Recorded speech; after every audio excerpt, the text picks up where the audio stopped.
Hey there, my name is James Lee. Thank you for clicking on this video. You're watching my channel 5149. First off, it's 2021. The bolo tie is back because somebody said it rocks. So you ask and you shall receive.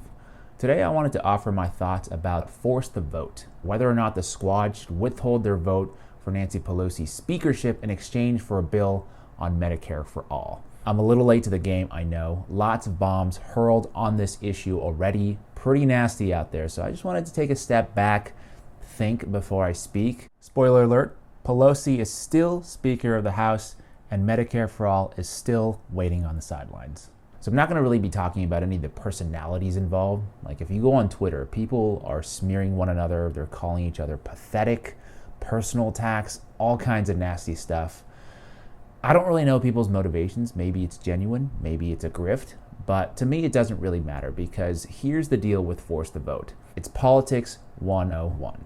To me, it's essentially a textbook legislative technique that minority parties can employ to pressure majority parties to include policies that they and their constituents care about. I talked about this in a video I made a while back. I'll put that in the description below, but it was a video about third parties and I used Canadian politics as an example. So in Canada, there is a third party called the Bloc Québécois, a regionally based third party devoted to Quebec nationalism and the promotion of Quebec's sovereignty. And they'll band together and cause a little bit of a ruckus and use their collective power to force whoever it is in power to include stuff they care about. So to cite concrete examples, over the past several decades, the Bloc Québécois has successfully fought for the return of the Quebec Skills Training Program, stood up for farmers when the Quebec agriculture model was threatened by international trade negotiations, and helped increase funding for Quebec's provincial government. So to me, the Justice Democrats are basically, or at least they should function in the same way. That's why they got elected. People like AOC, they said, hey, you don't want to go with the incumbent Joe Crowley because their platform, their policies, they aren't aligned with yours. You should vote for me instead. And check it out right on their website, Medicare for All. They also have a bunch of other policies centered around this idea of an economy for all, which I'm all about, and which I think a lot of other people are into. I think that's how and why you had these political newcomers take down entrenched incumbents who had way more resources and way more money. And right now, it just so happens that Medicare for All is kind of top of mind for everybody because people are getting sick in the middle of a pandemic. They're losing their health insurance because they got laid off. We have this sick system where insurance is tied to your job.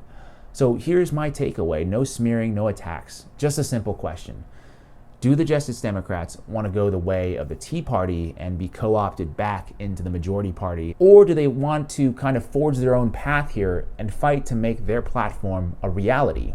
Because if you're AOC and the squad, Jamal Bowman, Cori Bush, all the newcomers, you don't have to do force the vote. You can probably come up with a bunch of reasons, this and that, as to why we shouldn't do it or why this isn't the right time. I mean, it's pretty much never going to be a good time to try to take down the trillion-dollar insurance industry who have a lot to lose. It's going to be a tough fight.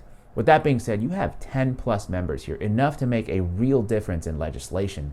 And I think that's a big part of why these guys won. These guys ran great races and got elected because the issues they were fighting for were very popular with people and they're good for people. And because they chose not to do this, and if they continued to choose to do things like vote for Nancy Pelosi for Speaker of the House, I can make a reasonable case that AOC and the rest of the squad, they'll just kind of be on a slow march to becoming another Joe Crowley, another Lacey Clay, another Elliot Engel. It might not be today or tomorrow or for another decade, but that's the path that they're going down. You know, like 20 years from now, you'll have this wrinkled AOC doing what Joe Crowley was doing. You know, you get into the club, you start weighing some different things, trying to get on some committees, there's re-election, playing by existing rules.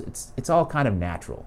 Listen, maybe force the vote would have worked, maybe it wouldn't have worked. But to quote Eugene Debs, I'd rather vote for something I want and not get it than vote for something I don't want and get it. And bold policies like Medicare for All, that's why people voted for you, the insurgent candidate, over the establishment incumbents. So if you don't want to take the risks necessary to take on the political establishment or to take on the insurance industry and the million other things that are quite honestly in the way, that's fine, but at least be honest about it. So those are my thoughts about force the vote. It's nothing personal. It's more about doing the job that you were elected to do. So thanks so much for watching. It's 2021, a new year. A lot of things probably will still suck for a little bit, but let's try and contribute positively by speaking our minds. That's what this community is all about. If you enjoyed my video, please give it a like, share it, subscribe.